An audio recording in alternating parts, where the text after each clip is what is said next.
You can't hate the roots of a tree and not hate the tree. You can't hate your origin and not end up hating yourself. You can't hate Africa and not hate yourself.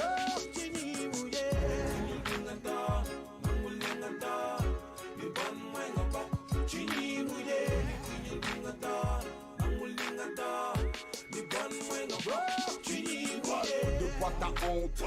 De qui t'as honte? C'est ta couleur ou bien le teint? Dis-moi pourquoi t'as honte? Et tes cheveux, tu joues les blondes. C'est comme ce footballeur sur le terrain, sa coupe blonde. J'ai vu les sœurs changer de peau, du noir au vire au jaune avec des taches sur la peau. Le truc est sale, en plus ça pue. C'est comme Michael, à moins que ça tu trouves ça beau.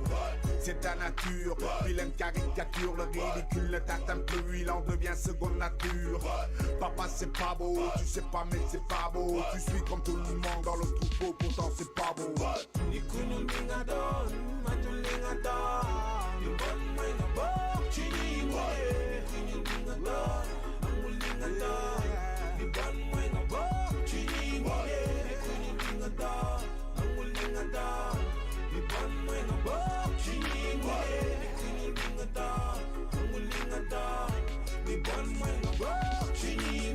Le truc est clair, complexer mes frères. Tu le sais, je le sais, mais moi je vais pas le taire. Ce n'est gros, mon pif est gros. Tu ne m'appelles pas négro, ni gars, pour moi c'est trop.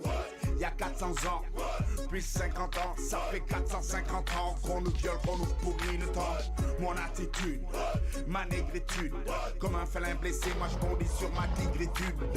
Mon anémisme, mon athéisme, mon panafricanisme, je me bats contre l'anticamétisme. Quelle belle mine, ma mélanine, couleur qui me protège, qui me vient du ciel, couleur divine.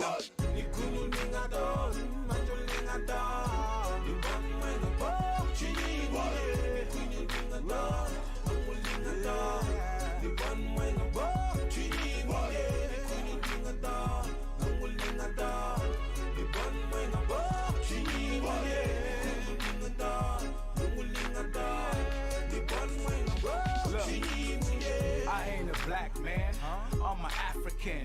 You can separate my skin from my land.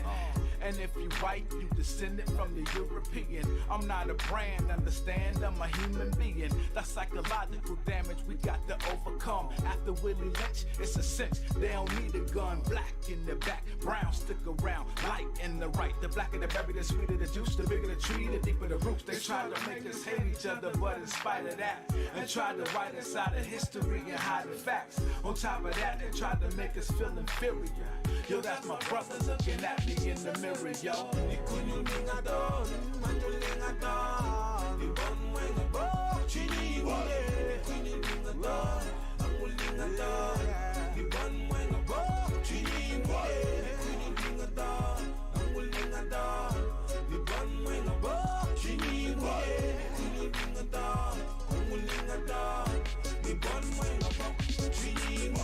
I say that again that I'm not a racist. I don't believe in any form of segregation. I'm for the brotherhood of everybody, but I don't believe in enforcing brotherhood on people who don't want it. As long as we practice brotherhood among ourselves, and then others who want to practice brotherhood with us, we practice it with them also. We're for that. But I don't think that we should run around trying to love somebody who doesn't love us. Thank you.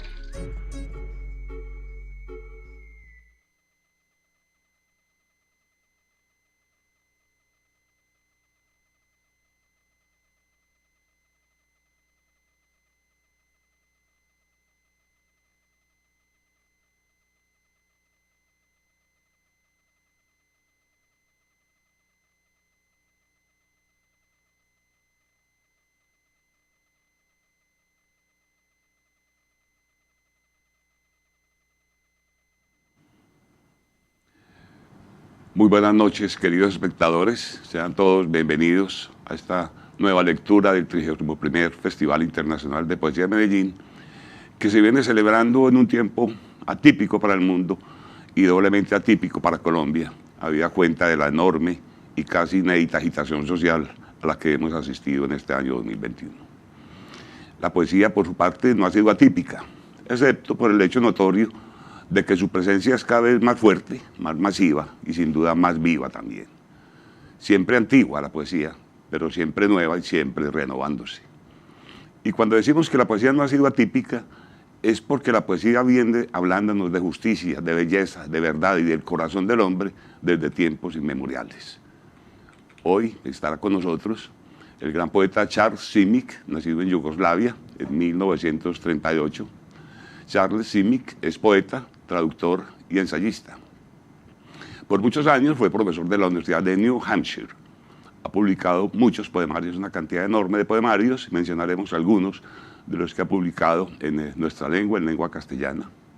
Publicó El sueño del alquimista en 1994, Una boda en el infierno, 1996, Hotel Insomnio, 1998, El mundo no se acaba y otros poemas, 1999, El pollo sin cabeza, también en 1999, Desmontando el silencio, en 2004, La voz a las 3 de la madrugada, 2010, Una mosca en la sopa, 2010 también, El flautista en el pozo, en el año 2012, Mi séquito silencioso, en 2014, 1938, en 2014, El monstruo ama su laberinto, libro al que nos vamos a referir más adelante cuando conversemos con el poeta. Si le ha fallado la suerte, 2015, y una etcétera de publicaciones. Pero además, el poeta recibió la beca al genio de la Fundación MacArthur y fue poeta laureado de Estados Unidos en el año 2007 y 2008.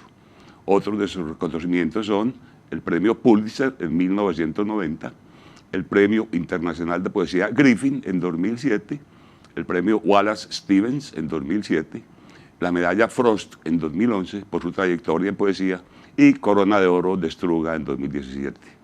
Seas bienvenido, Charles, por tu generosidad. El espacio es todo tuyo. Al final de tu lectura vamos a tener una, supongo, sabemos ya, una muy agradable conversación.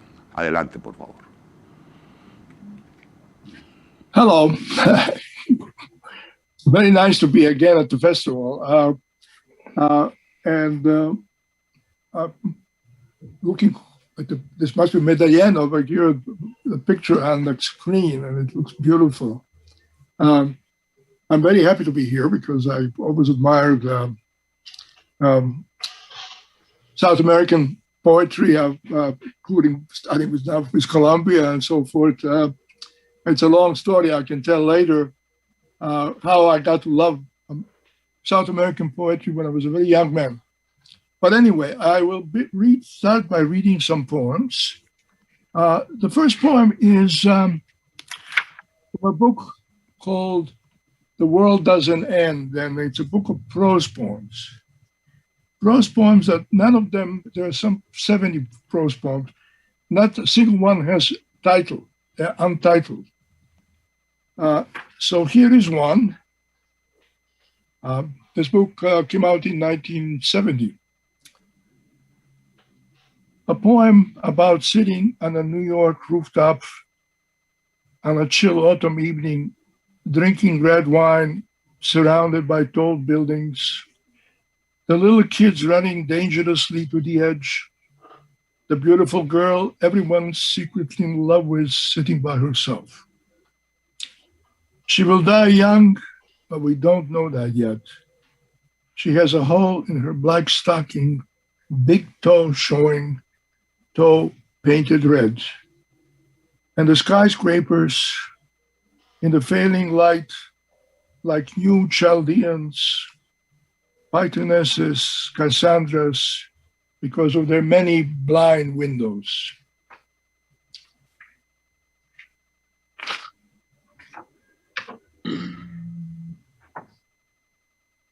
The many Lauras. Alas, I burn and am not believed. This is from Petrarca, the great Italian poet, medieval poet. The many Lauras. I loved 3 different Lauras at one time or another. They laughed at everything I said, while I shed tears in secret. Even in church, praying, they'd smile at the memory of me. Even in the arms of another man, they'd hide their grins, or so I imagine, because I never laid my eyes on them again. It was a huge city where one got lost easily, as they must have done too.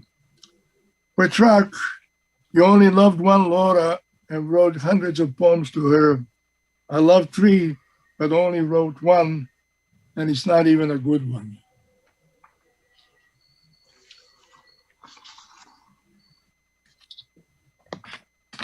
The next one called Swept Away. Millwall had the sea and Polky's nightmares to thrill them and haunt them. And you have the faces of strangers, glimpsed once and never again.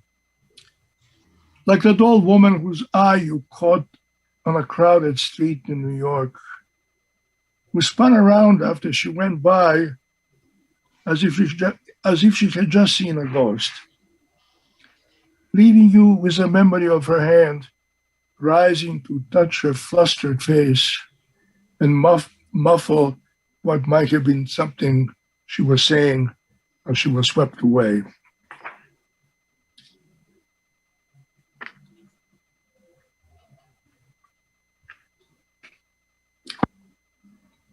This is called The Light.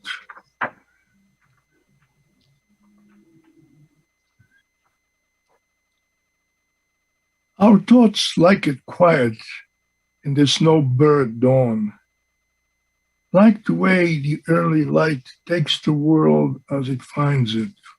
It makes no comment about the apples the wind has blown off a tree, or the horse broken loose from a fenced field grazing quietly among the tombstones in a small family graveyard.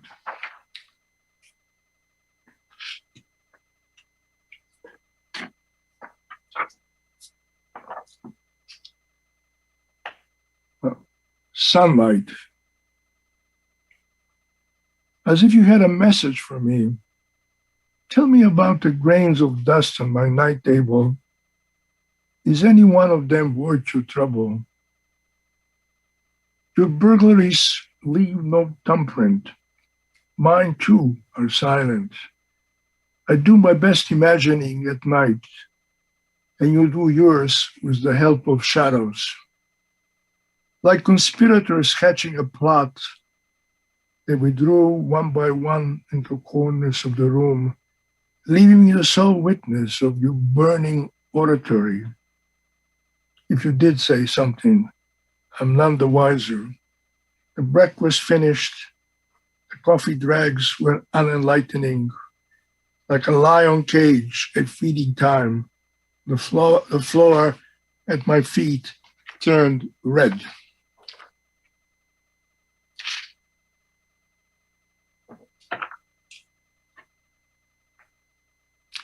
This is a poem about a little park in New York called Gramercy Park, which is has a fence and it's kept under lock and key.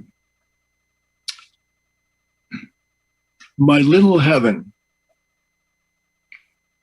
Why the wrought iron fence with nasty-looking spikes and 4 padlocks and a chain securing the heavy gate? I stopped by from time to time to check if it's unlocked and peek through the bars at rows of pretty flowers. And its 3-line promenade streaked with sunlight. One little birdie hopping on it tickled pink about something.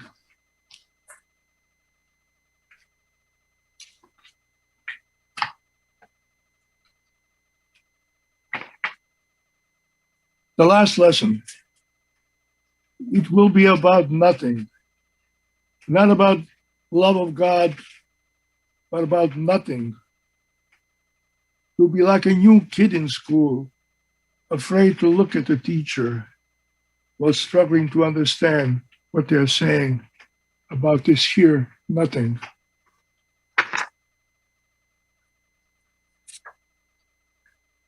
After the bombing, a great city lay reduced to ruins as you stirred in a hammock, closing your eyes and letting the paper you were reading fall out of your hand to the ground, where the afternoon breeze took an interest in it and swept it back and forth across the lawn toward the neighboring woods, so the owls can study the headlines as soon as night comes and shriek from time to time, making mice shake in their beds.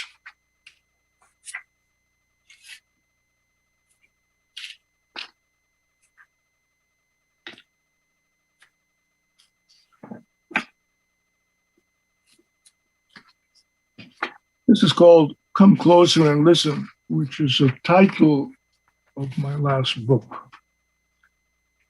Come closer and listen. I was born, don't know the hour, slapped on the ass and handed over crying to someone long dead in a country no longer on a map. We're like a leaf in a tree, the fair weather gone. I twirled around and fell to the ground with barely a sound for the wind to carry me away. Blessed or curse, who is to say? I no longer fret about it, since I've heard people talk of a blind lady called Justice, eager to hear everyone's troubles, but don't know where to find her, and ask her the reason. The world treats me some days well, some days ill. Still, I'd never be the first to blame her. Blind as she is, poor thing, she does the best she can.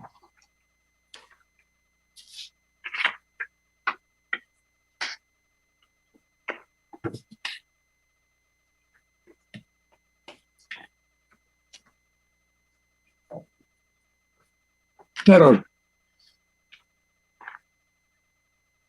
Saw a toad jump out of boiling water. Saw a chicken dance on a hot plate in a penny arcade. Saw Etruscans in a museum flogging slaves to the accompaniment of pipes and flutes. Saw a palm tree trying to outrun a hurricane.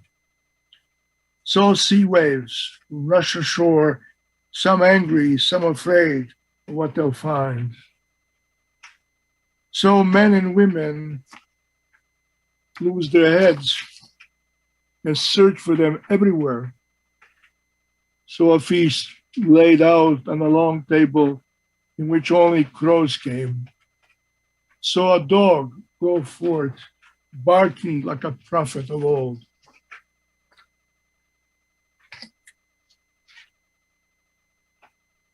In my church,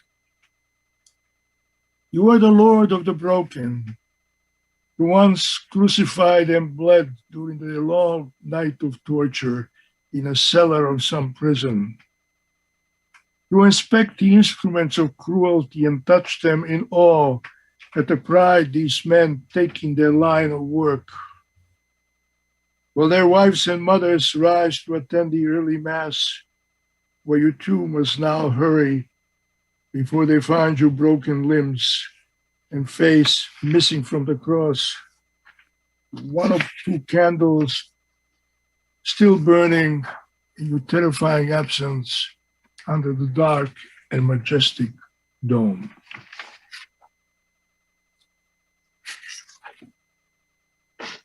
And the final poem is called Ghost Ship. Those blessed moments that pretend they'll stay with us forever, soon gone without a fare thee well. What's the rush, I heard myself say. You have the right to remain silent, the night told me, as I sat in bed hatching plans on how to hold the next captive in my head. I recall a window thrown open one summer day and a grand view of the bay, and a cloud in all that blue, as pale as the horse Death likes to ride. Always happy to shoot the breeze, that long cloud was telling me as it drifted out to sea. There was some ship on the horizon, like had already set sail and was about to vanish out of sight on the way to some port and country without a name. A ghost ship, most surely, but mine all the same. Thank you. No, muchas gracias a ti, querido poeta. Ahora, para goce espiritual, intelectual y estético de nuestros visitantes, quisiéramos conversar contigo unos minutos. Empezaré por preguntarte, leí en Hotel Insomnia, leí algunos poemas suyos realmente impactantes. Literalmente vi, mientras lo leía, un niño ciego recostado al muro de una calle con un letrero en su pecho. Los sin casa, que duermen de pie al lado de los tarros de basura encendidos, una anciana que cojea por una calle solitaria en París, un botón es ciego, y hasta tristes y pálidas muñecas baratas que esperan ser llevadas a algún lugar desde un almacén vacío en Navidad. En mi opinión, una especie de galería de desheredados de la fortuna que, sin embargo, son profundamente dignos y humanos. Quizás estos poemas estaban inspirados como en una especie de sentimiento de compasión o de amor o de ambos, pero en todo caso, en sus poemas la conmiseración está lejos de aparecer. ¿Está de acuerdo con la mirada que hago de estos textos suyos? Yeah, I mean, my poems are full of, homeless people who, poverty. Because here's my story. I mean, I was born in 1938 in a country that no longer exists, Yugoslavia. On April 6, 1941, Nazi Germany attacked Yugoslavia. And I was 3 years old. A bomb fell across the street in Belgrade, and I flew out of bed. And when you fly out of bed, I mean, your parents come in to pick you up off the floor, you start running. And the war years were typical war years in Europe, and especially in Eastern Europe, where we were always running from something. And so, I mean, that I never stopped thinking about that, even when I came west. And when I came to New York, which was in 1954, I was really stunned by homeless people. There were, homeless people even then. And there was something just awful, because, I mean, I completely understood what it means to be homeless, because in a sense, I was also homeless. And it stayed with me. I mean, I always have an eye for them. And downtown Manhattan, Greenwich Village, and the East Side down there, East Village, still to this day, I mean, there are people, homeless people who are dying on the street. I mean, they're just lying on the sidewalk. And so these are really horrifying pictures. And what has amazed me is that I know so many New York poets, and they don't seem to notice this, but I do. La pregunta anterior venía mucho al caso también porque pensé en un niño de 15 años huyendo con su madre hacia el exilio, como dos deserdados que salían de un país que ya no está en los mapas, como dijo también en uno de sus poemas. Y sabemos que le han preguntado en muchas ocasiones sobre su infancia, pero lo he escuchado hoy mucho público que no está al tanto de algunos detalles y de algunas cosas. ¿Podría ahondar un poco para este público sobre esa infancia en medio de la guerra?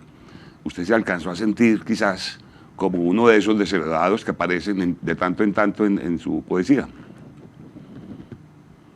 No, I mean, what really, we were immigrants. We were happy to leave Yugoslavia.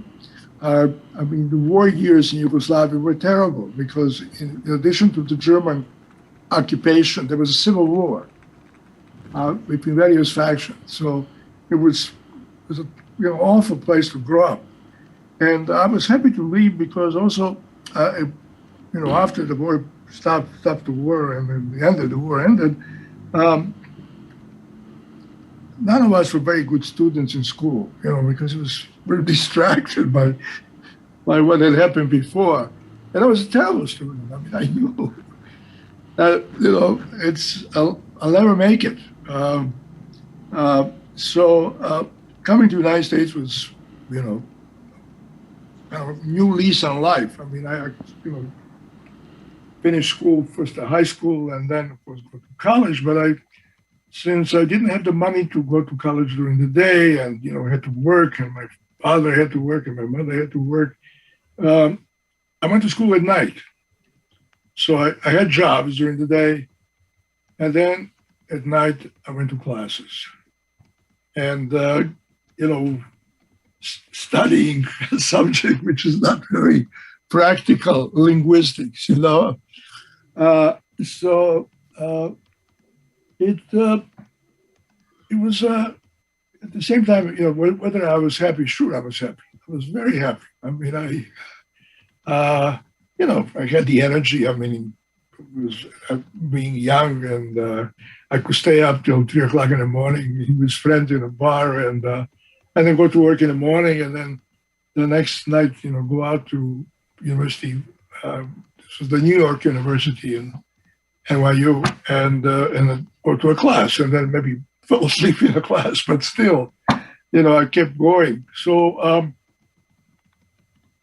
I don't think I thought at all. I mean, am I happy? Am I, about my life? Because it was just, I was so busy with everything. And my early years were where I was interested in I was always interested in the arts, but in the early years I used to paint. And before I wrote poetry, I discovered, still in Europe, that I could draw, and the kind of thing where you're sitting on the steps of your building in Belgrade, and you draw something, like there's an old shoe, and you draw that, and some neighbor comes by who hates your guts. I mean, he thinks you are a juvenile delinquent, and he looks at it, he says, did you draw that? And you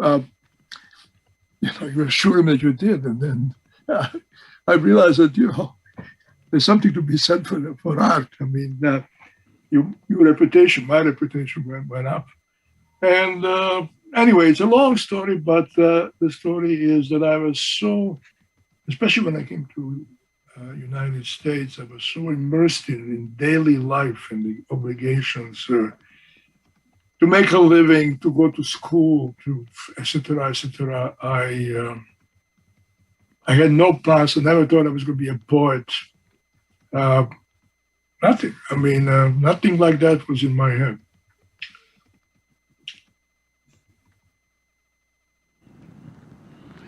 Hay una frase suya en El monstruo ama su laberinto que dice, y leo, entre comillas, toda nación tiene miedo de la verdad de lo que le ha hecho a otras naciones.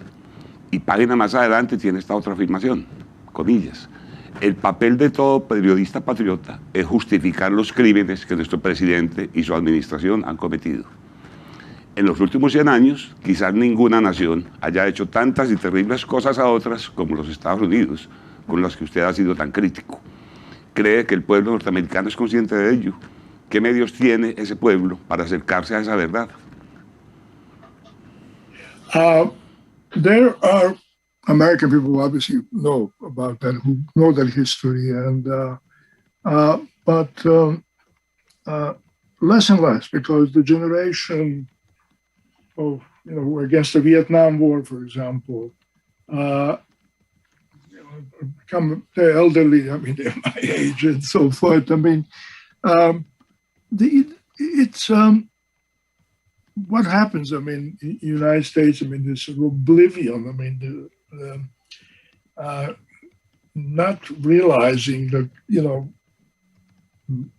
almost for the last 20, 30 years, we fought a war someplace. And in these wars, people were dying. I mean, when I read what we were doing in Iraq or whatever in the Middle East, bombs falling down Baghdad. I mean, I knew what that looks like.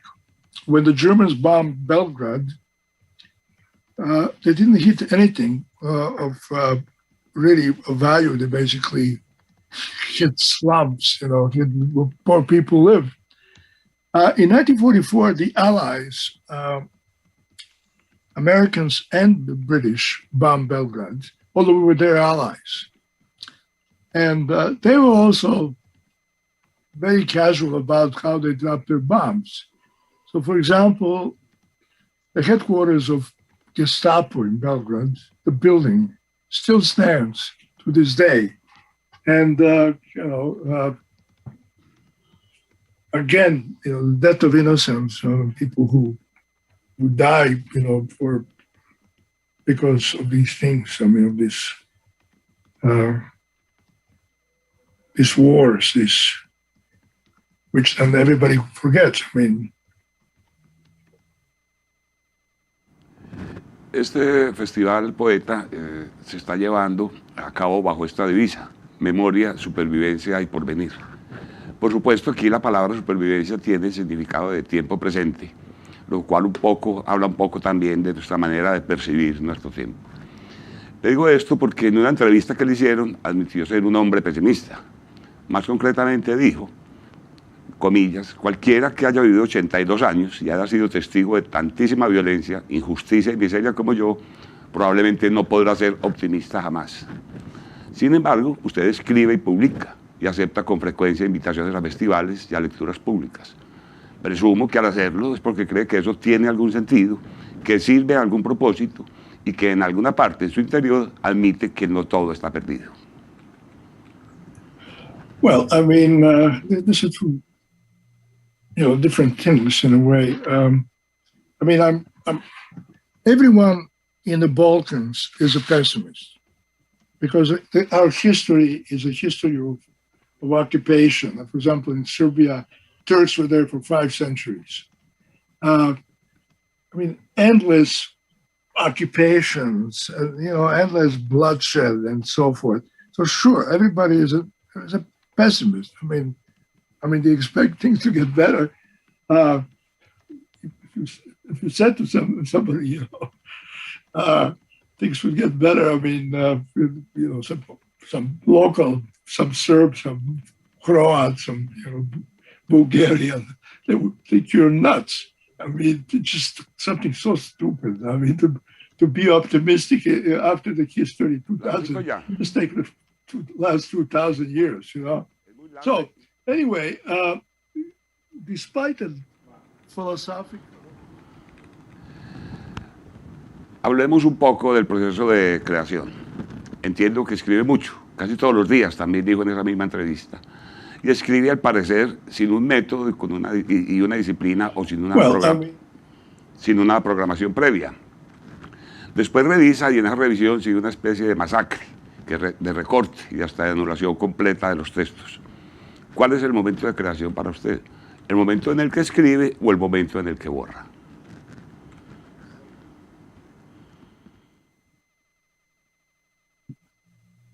Different things in a way. Everyone in the Balkans is a pessimist because our history is a history of occupation. For example, in Serbia, Turks were there for 5 centuries. Endless occupations, endless bloodshed and so forth. So sure, everybody is a pessimist. They expect things to get better. If you said to somebody, things would get better, some local, some Serb, some Croat, some Bulgarian, they would think you're nuts. It's just something so stupid. To be optimistic after the history 2000, just take the last 2,000 years, So anyway, despite a philosophical, historical pessimism, I rise every morning with a lot of optimism. I mean, I enjoy life. I mean,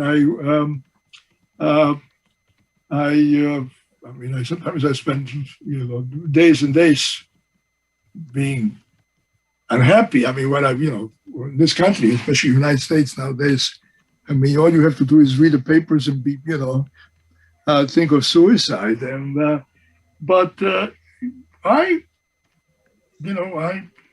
have this energy. I mean, I have this. I love writing. I love reading books, reading poets, other poets, and so forth. And yes, it totally conflicts with my deeper persuasions, deeper views of what life is. But that's how I am.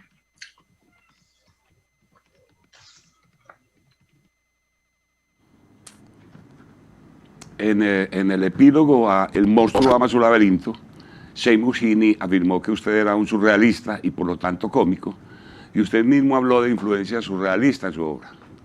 No quiero parecer atrevido contradiciéndolo nada menos que a usted y a Jaime, y aunque no me cuesta admitir que admire a los surrealistas, sí me da dificultad percibir esa influencia en su obra. Por la economía verbal, por la concisión, por la enorme carga de realidad que hay en sus poemas, lo veo a usted mucho más cerca, por ejemplo, de William Carlos Williams que de cualquier surrealista, si acaso de Paul Eluard, si acaso. Yo no sé si los surrealistas lo hacían, pero yo no logro imaginarlos borrando.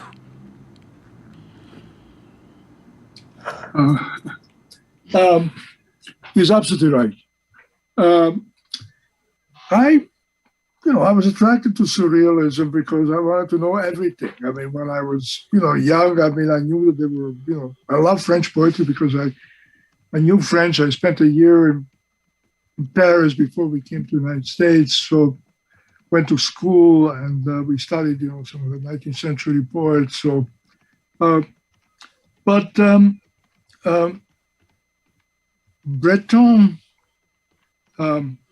Eluard, they wrote in a formulaic way. I mean, it was sort of, it got to be very boring. I mean, they all have one or two poems that are pretty good. I mean, my favorite surrealist is Robert Desnos.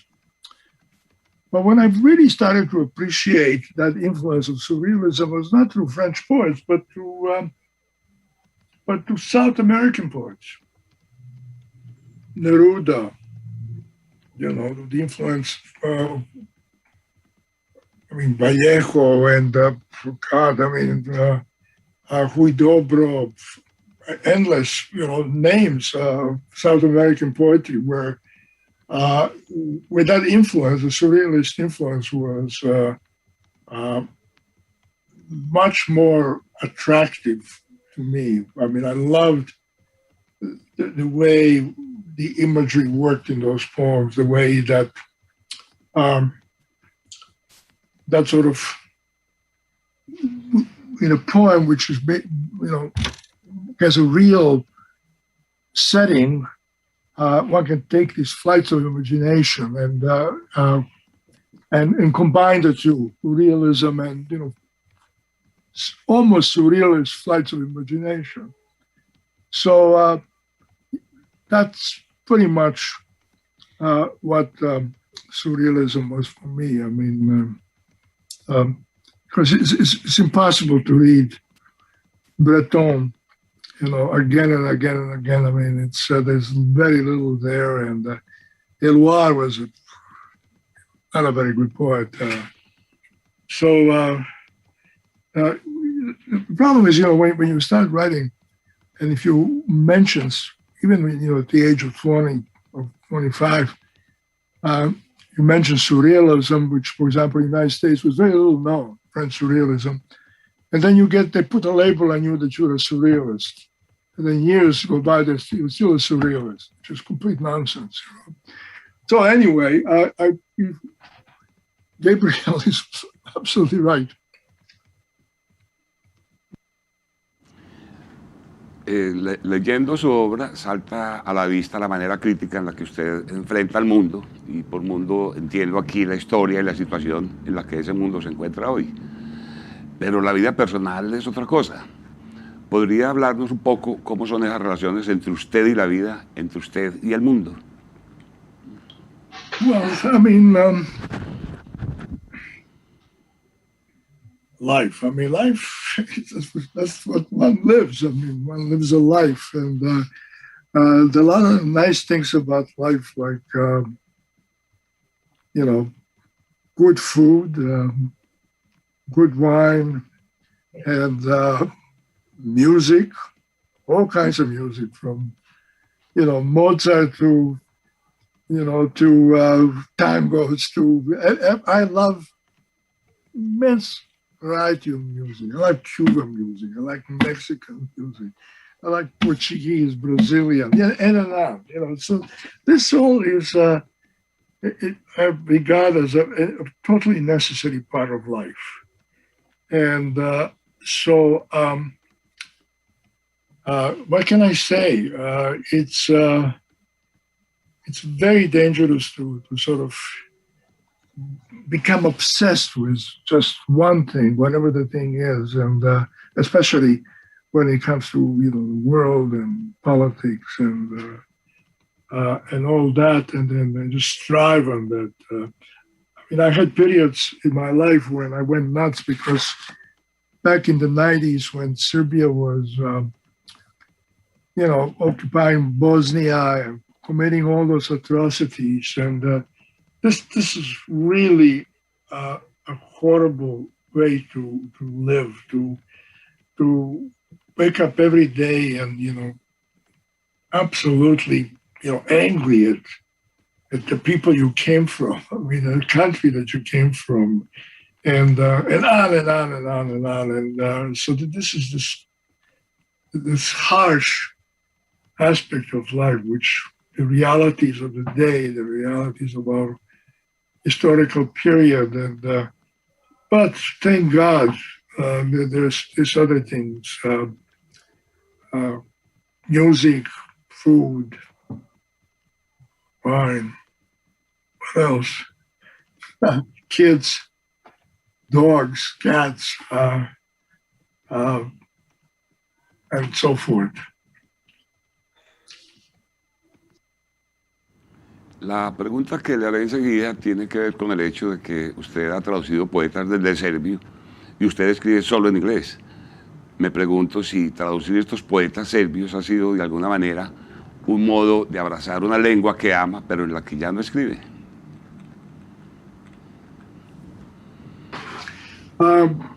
People ask me that question. They say, you know, how come you never wrote anything in Serbian? And I got a very simple answer. I mean, I wanted Americans to understand me. I had a lot of friends already. This was in Chicago when I started writing. And, you know, you can't say to somebody, oh, I wrote this beautiful poem in Serbian. Too bad you don't understand Serbian. I mean, they would think I'm an idiot. And so instead, you know, I really, without thinking anything I had, I mean, I started writing in English. It helped too that when I got interested in poetry, in a big way, I read, the poetry that I read was all in English. It's only later that I became acquainted with Serbian poetry. But in the beginning, when I started, it was really American poetry. Dijo usted en una ocasión, y abro comillas, que, comillas, a pesar de que he pasado más de medio siglo desde que publiqué mis primeros poemas en Chicago Review y he publicado una treintena de libros y una gran variedad de poemas que he escrito desde entonces, confieso que no tengo ni idea de quién soy. ¿Sabe Charles Simic quién es Charles Simic hoy? Who Charles Simic has become. No. No idea. Finalmente, en esa misma entrevista dijo usted que le gustaría hacerle bromas a la muerte. También me pregunto si ha pensado en alguna broma en particular que le quisiera hacer.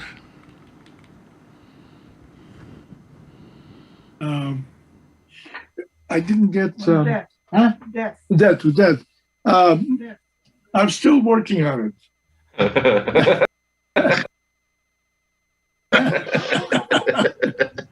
Bueno, mil gracias, poeta. De verdad ha sido una bella y agradable conversación y honda conversación. Se lo agradecemos mucho. Y creo que el público ha tenido la misma experiencia que hemos tenido nosotros acá en la conversación. Y eso se refleja pues, en la cantidad de comentarios que hemos recibido. Finalmente, ya antes de despedirnos, les quiero recordar que este 31º Festival Internacional de Poesía de Medellín cuenta con el auspicio de la Alcaldía de Medellín y su Secretaría de Cultura Ciudadana, el patrocinio del Ministerio de Cultura y su Programa Nacional de Concertación Cultural y el apoyo de la Fundación Rice Livelihood y de Teleantioquia. Finalmente, los quiero invitar de nuevo a que adquieran las memorias de este festival, un libro muy bello además, en su concepto, en su diseño, en su diagramación, un libro de poco más de 700 páginas que contiene las fichas, las fotos y los poemas de todos nuestros invitados y que pueden encontrar en nuestra página www.festivaldepoesiademedellin.org. De nuevo nuestro agradecimiento, los invitamos a que nos sigan acompañando y muy en particular ahora en unos minutos, exactamente a las 8, esperamos vernos de nuevo con ustedes en la presentación del gran poeta portugués Nuno Giudice. Un gran abrazo para todos y feliz noche.